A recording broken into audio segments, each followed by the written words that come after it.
Pour ne rien manquer, abonnez-vous maintenant. Il est 10h33, merci d'être avec nous. Nous avons la chance de recevoir José Bové, j'en suis très heureux. José, bonjour. Bonjour. Comment ça va sur le Larzac ? Sur le Larzac, s'il y avait un peu plus de pluie, on a les nappes phréatiques très très basses. Oui. À Nantes, la source qui alimente le secteur est vraiment très basse et donc c'est une vraie inquiétude. Malheureusement, comme beaucoup d'endroits en France et d'autres dans le monde. Évidemment, préoccupation majeure, ce manque d'eau, cette pénurie d'eau, cette sécheresse, évidemment, qui nous guette tous. José Bové, est-ce que... on va parler de la situation actuelle, et je suis très heureux donc de vous recevoir sur Sud Radio ce matin. José Bové, est-ce que vous allez manifester lors des manifestations contre la réforme des retraites ? Alors, je suis tout à fait solidaire. Malheureusement, j'ai pas pu y participer, mais j'ai effectivement soutenu et je soutiens à ma manière aussi la mobilisation parce que je crois que on ne peut pas ne pas écouter 90% des salariés qui remettent en cause cet âge de 64 ans et en même temps, on s'aperçoit qu'il y a de la part du gouvernement, un refus de discuter avec les organisations syndicales. Et ça, je pense que c'est très dangereux par rapport à la démocratie dans notre pays. Vous êtes inquiet, là, José ? Écoutez, je suis inquiet parce que je sens qu'il y a un isolement de plus en plus important du pouvoir dans notre pays et que cet isolement, peut entraîner à la fois de la révolte et qui est légitime et en même temps aussi des gens qui vont se dire puisqu'on ne peut plus rien faire, allons aux extrêmes. Et ça, je pense qu'effectivement, M. Macron a une très large responsabilité dans cette situation. Bien, José Bové, certains, les plus jeunes, ne vous connaissent pas bien. Alors j'ai demandé à Félix Mathieu de dresser un petit portrait de vous. Vous avez été l'un des dirigeants emblématiques de la Confédération paysanne, je crois l'un des fondateurs, hein, José ?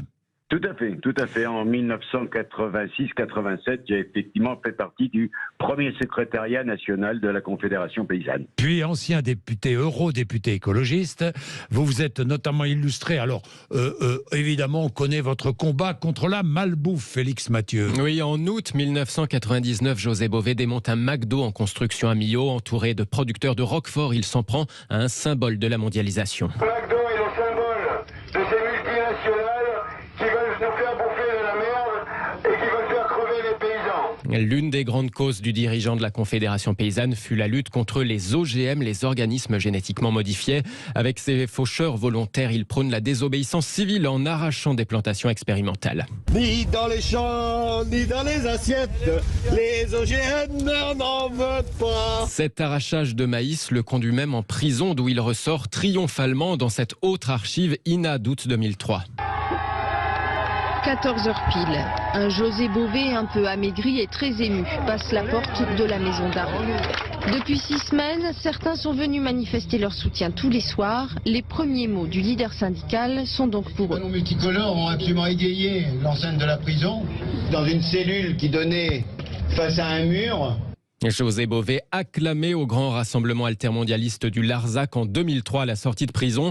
Il a aussi embrassé, parmi beaucoup de causes, la cause de la Palestine en allant au palais présidentiel de Yasser Arafat dans Ramallah, assiégé en 2002 pour une sorte de bouclier humain autour de l'autorité palestinienne.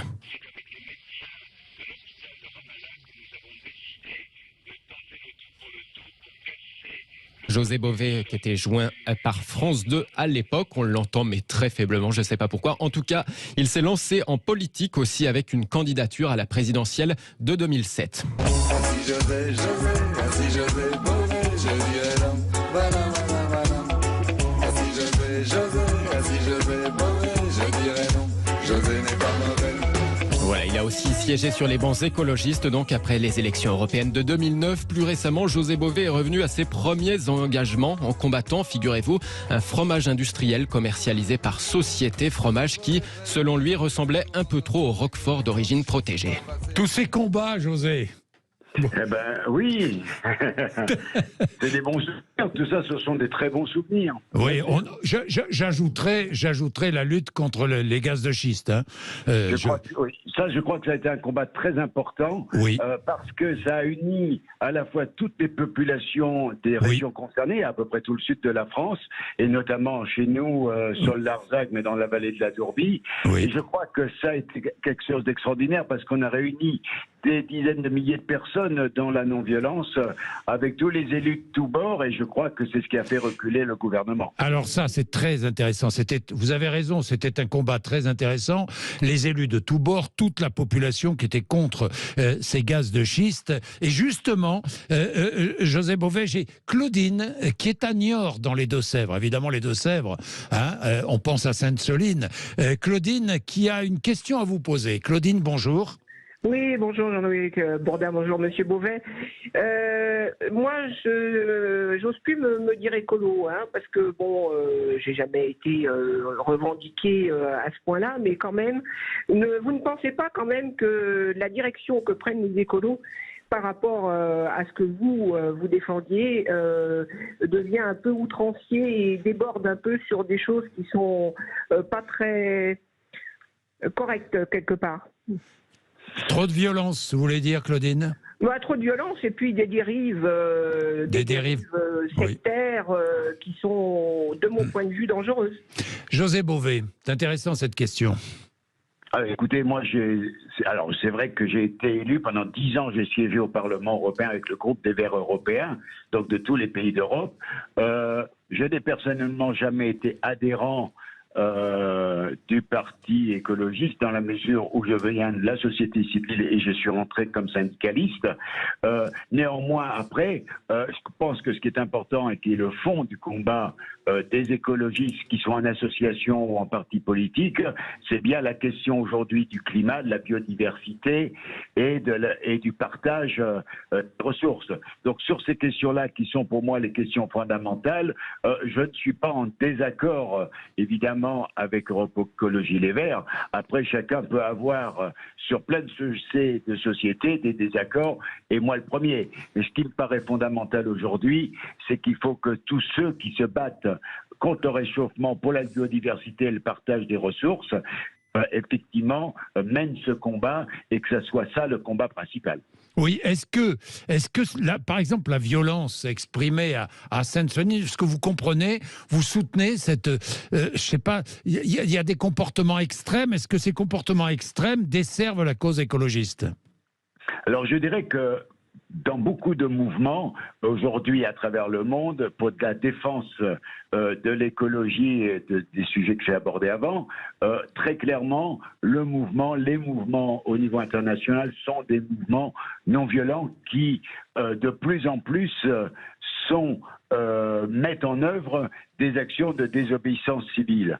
Je viens de lire ce matin, tout à fait incroyable, le rapport de Michel Forst, qui est le rapport des Nations Unies pour la défense de l'écologie et des mouvements écologiques, et il donne une très bonne définition de ce qu'est la désobéissance civile: agir de manière publique, agir de manière non violente, assumer ses actes, et y compris assumer les actes et les risques de poursuites judiciaires, voire de prison éventuellement.